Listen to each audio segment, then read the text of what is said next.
You're such an asshole. Oh, the last request, and then I can do some maintenance or house cleaning videos.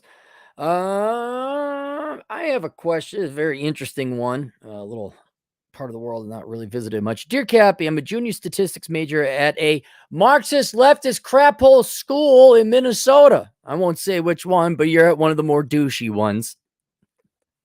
Can you sense the self-loathing and the white guilt of all the white students at that piece of trash school?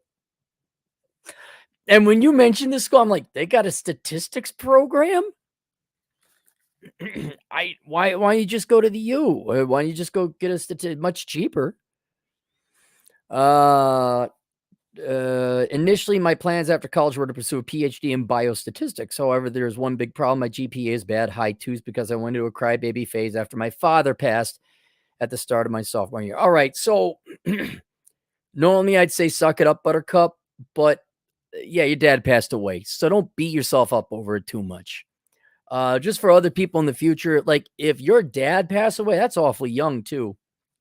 Um, a severe traumatic thing, you just take a sabbatical from school, guys. Take a semester off. Your family needs you, you need them. So, yeah, I'm sorry for your father's passing. On the bright side of this, my resume is very good.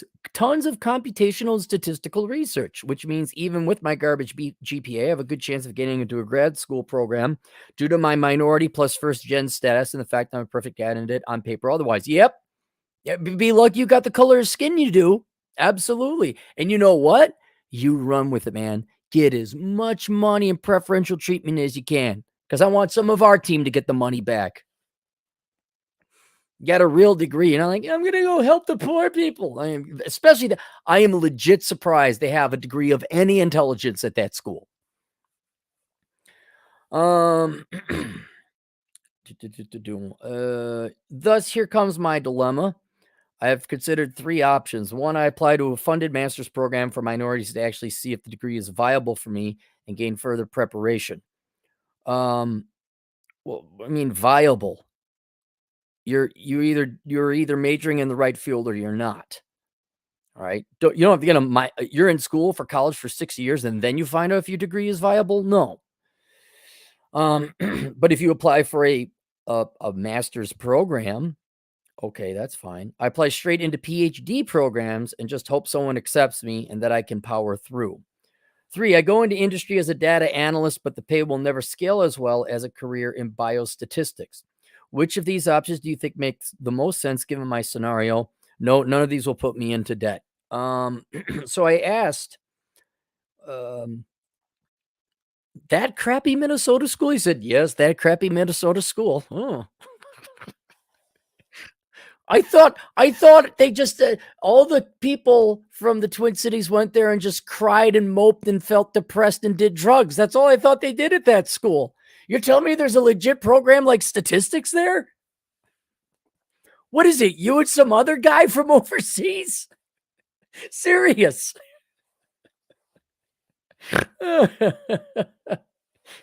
Yeah, he's from China.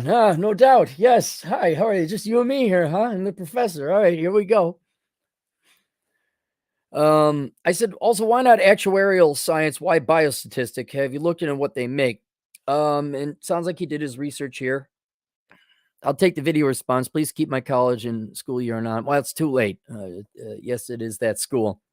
My concern is trying something like actuarial science is that all my experience, despite being statistical computational, has always been in some biology or medical context. Therefore, I'm not sure if I could get into a job with a concentration outside that realm, such as insurance or finances, like an actuary would deal with. Additionally, I've already done direct biostatistics research. All right. Sounds like you like it too. So I'm okay with that. Moreover, biostatistics seems pretty lucrative with salaries that can range from 100,000 to 300,000 if you're super good at it with a PhD. Yeah, and when I looked up the Bureau of Labor Statistics, like the PhD is you're more or less committed to it, but if you don't have to pay for it, but for God's sake, dude, a 2.0, come on. You don't even have to work while you're there. That's life on easy mode.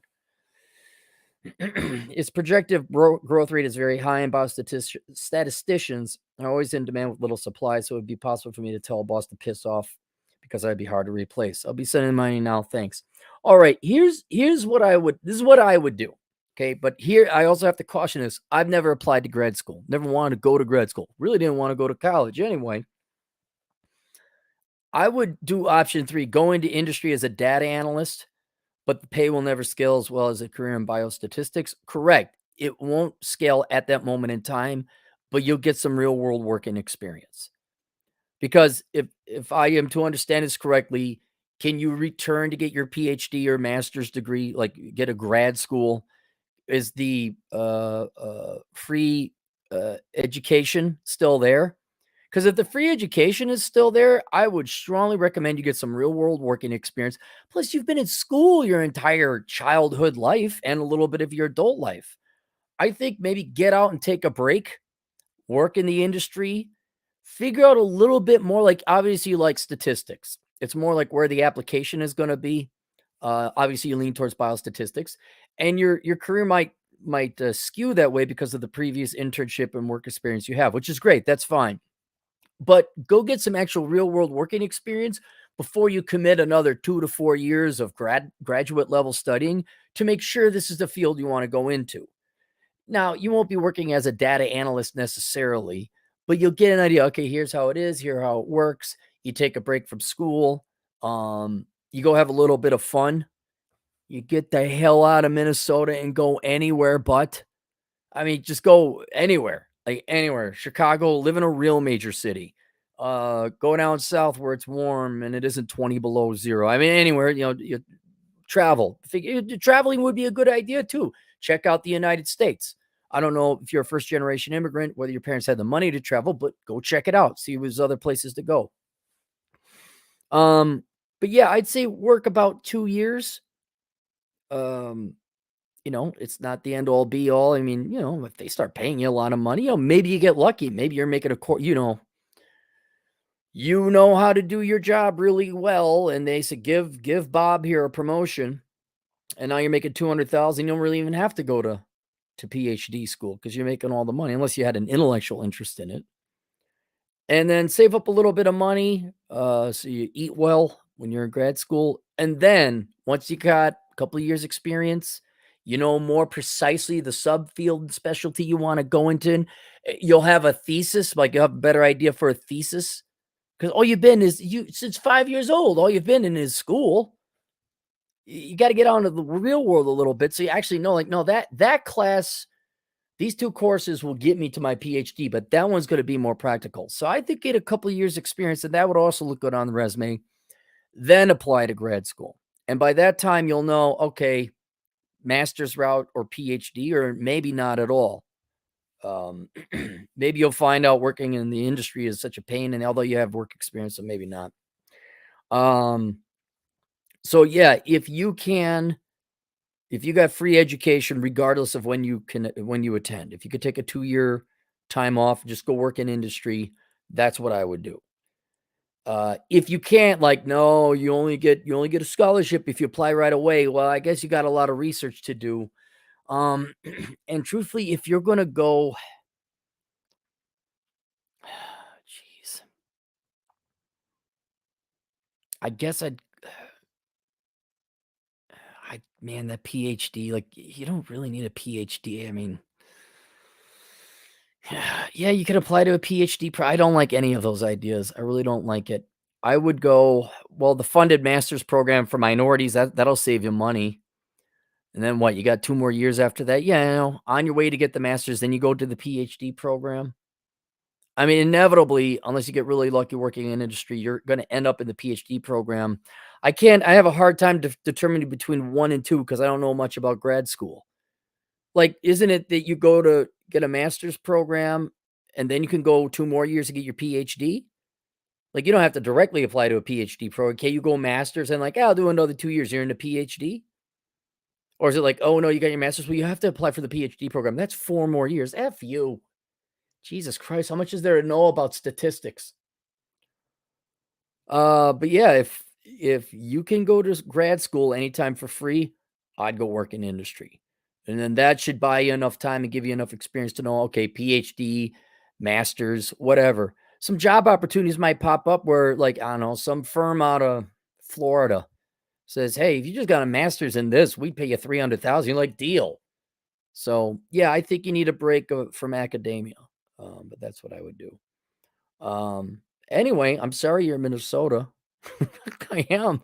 Maybe you like it. I knew some buddies from overseas, India in particular. They love snow until it didn't go away, until it didn't leave for 8 months. They're like, when does it end? I'm like, oh, it just started. It just started. Like 6 months minimum. What? Oh, all right. So link below is for those of you who are contemplating educational choices. Worthless, the young person's indispensable guide to choosing the right major. Be like this kid. Get a degree in statistics, moping and whining studies. And then also is a link to my older brother page, which I haven't talked much about, but link there is olderbrother.com/donate. It's a link to my Amazon affiliate program. There's the PayPal if you want to donate money for whatever odd reason. But more importantly, there's a link to my Subscribe Star where I have a link, or I have the Road Trip Podcast Archive, only open to members. This is an exclusive club I got on my Subscribe Star. It's $2 a month. And you get access to this, nothing but the finest of phone recording quality while I'm driving a car hiking out in the middle of nowhere. Oh, hey, I think I know who this guy is with the 556 donation. Nonstop Dre, $2. Cappy recommends the Carlson School of Management. Don't you dare attend the Carlson School of Management. Don't you dare attend the Carlson School. I don't even know if, well, yeah, in the Twin Cities, they would know of the Carlson School, I guess so. The goddamn bacon, who y'all should tune into, 556. Yo, there's here's some coffee shekels. Cheers, Cappy. Thanks, bacon. Glad he's monetized. Glad he's above 1,000. I should tune into bacon. Have tuned into him more. Yeah, you can. Yeah, thank you, Joe. Yeah, I know that, but instead of committing to 4 years, can he go 2 years, get his master's, and then say, oh, yeah, I want to continue on with my PhD, and it's only 2 more years. That's about it. All right. I'll see you guys later. Toodles.